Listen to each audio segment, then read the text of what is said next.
Manipulate time and space. I harken back to that Wow. kick-ass video that made the rounds on the interwebs about a year ago of those 3 orbs flying around the MH thir 370. 370, yes, the Yes, Malaysian flight that disappeared, yes. man, come on, I And the Philadelphia experiment? Philadelphia experiment, which, Ooh, enlighten me a little bit on that. Is that where the ship disappeared momentarily, disappeared. and then Yeah. when it reappeared, the sailors were fused within the hull of the ship? Yeah, this is where I always get confused. I don't know what's true and what's not.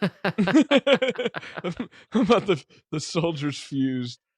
I think we've been playing around with this kind of tech for a long time. I imagine we probably have ability to maybe even get to like Mars or some other distant locations within the, interstellar space, right? And Mm, maybe we can do a lot of crazy shit like that. We just don't tell people.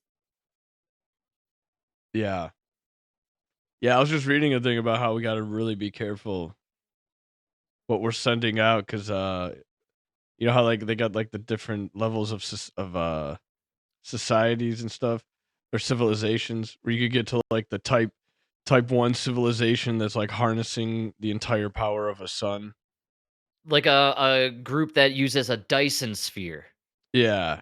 Yeah. But they were saying, like, I forgot what it was, but, like, type 2 or type 3, I don't know, it just got crazy. The You're talking pretty much we're, like, the weakest ones, you know? There's a analogy out there I believe that I often enjoy, which is Earth is a person in the jungle at night. And the last thing you want to do is scream out into the darkness of the jungle at night Yeah. because any massive predator could come your way and take you out without you even being prepared Right, for it or they're faster, they know the environment, they could see, exactly. you know, Yeah, like they can see yeah. we're kind of blinded in this massive jungle in the middle of the night, and we're just sending out signals and shouting out into the wilderness, "We're here, we're here." Maybe not the safest idea. Yeah, it's crazy. Wow. Pretty You think they could, I don't know, I wish you would elaborate more on that. What do you he mean manipulate time and he space? he doesn't, but he does go on to kind of allude to the fact that there's a lot of stuff out there that's been hidden purposefully. He mentioned the word purposeful stagnation. It does seem like we were advancing there for a hot minute, like 50 years ago, and then all of a sudden they're like, well, we forgot how to go to the moon." Just Yeah. casually forgot how to do it. So, I've always believed that we have fantastical technology, Mhm. that we probably patrol space in a manner that we're not understanding, which is why China and Russia don't really mess with us the way they claim they could. And also, we do a lot of talking about direct energy weaponry and advanced weapons in space. I think there's just a lot more going on than we understand.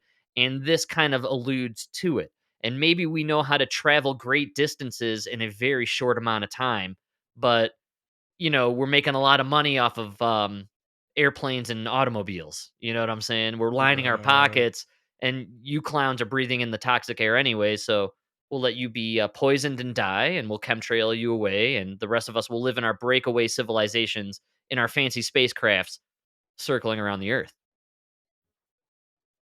It is hard to believe that we went to the moon and then stopped and never went back. I know. So either you're lying to us about ever going, or you're lying to us about stopping the moon missions. If you guys, like, kept going and built a base up there or something, you There's know? awesome stories that when we landed there, we ran into another civilization that was hanging out on our moon, and they told us, "Don't come back." How funny would that be? Yeah, man. There's already a group of aliens up there, and they're like, "This is our turf. You turn it around and don't come back Yeah. there." We built the pyramids and then left, alright? Right. We left for a reason. We're chilling. Alex Jones did a nice chunk of time the other day about this topic, and he claimed that he's always been big on the breakaway civilization with this incredible technology where they can cure cancers and live extra long, extended lives, and they are spacefaring. It's a spacefaring group of humans that decided we're going to use this tech for ourselves. And he claims that those giant triangular, like the lights over Phoenix that we're seeing, massive multi-mile length wide triangular spaceships are ours that we use to transport machinery and all this other stuff to our massive space station fleets that are up in space.